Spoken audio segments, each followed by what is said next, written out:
Bharatiya Janata party का संकल्प पत्र पूरे देश की जनता गंभीरता के साथ लेती है।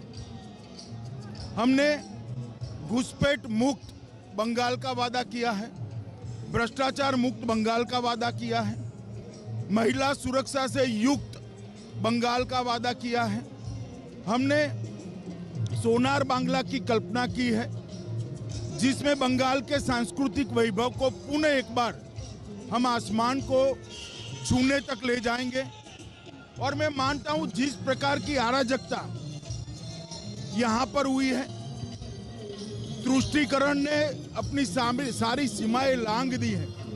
बंगाल की जनता आप देखिए, इतने छोटे से टाउन में हजारों लोग रोड से में उमटे हुए हैं।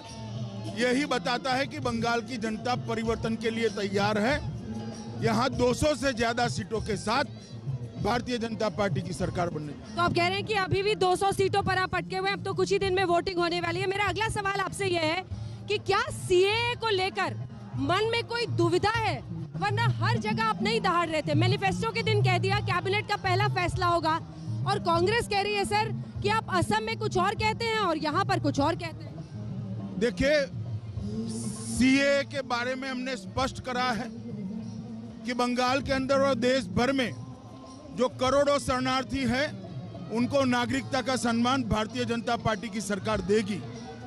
और ये हमारा सभी शरणार्थियों से एक अटल वादा है। आप कहते हैं कि आप घुसपैठियों को, बांग्लादेशी घुसपैठियों को हटाएंगे, उसकी वो कैसे होगा सर? उसके लिए क्या है? सीएए तो सिटीजनशिप का है ना, आप बांग्लादेशी घुसपैठियों को कैसे हटाएंगे? देखिए, सबसे पहले तो हम सीमाओं को और सुरक्षित करेंगे, थानों की जिम्मेदारी तय करेंगे कि थाने घुसपैठ के लिए रिस्पॉन्सिबल माने जाएंगे। इससे घुसपैठ काफी हद तक अटकेगी और उसके बाद में हम आगे की प्रक्रिया को भी आगे। नंदीग्राम की लड़ाई सबसे बड़ी लड़ाई बन गई है। ममता बनर्जी और शुभेंदु अधिकारी, ऐसा कमी होता है कि अपने सबसे कद्दावर नेता को आमने सामने उतारा जाता है। नंदीग्राम की लड़ाई कैसे जीतेंगे और कैसे आप आश्वस्त हैं कि ममता को शिकस्त देंगे? वो तो कह रही है यहाँ की बेटी है, ये सब बाहरी आ गए हैं, टूरिस्ट आ गए हैं। इतने सारे लोग टूरिस्ट अगर होते हैं तो मैं ममता जी को आश्वासन देना चाहता हूँ, वो अपनी स्वप्न की दुनिया में जी रही है।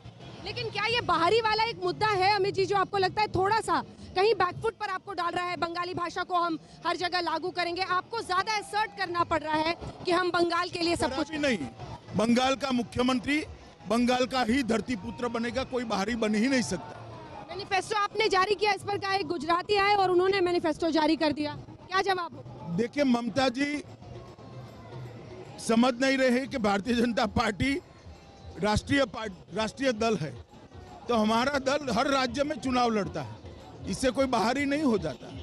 बंगाल, गुजरात में जो बंगाली रह रहे हैं वो भी बाहरी नहीं है, यहाँ पर जो लोग आ रहे हैं वो भी बाहरी नहीं, सारे भारत के लोग हैं।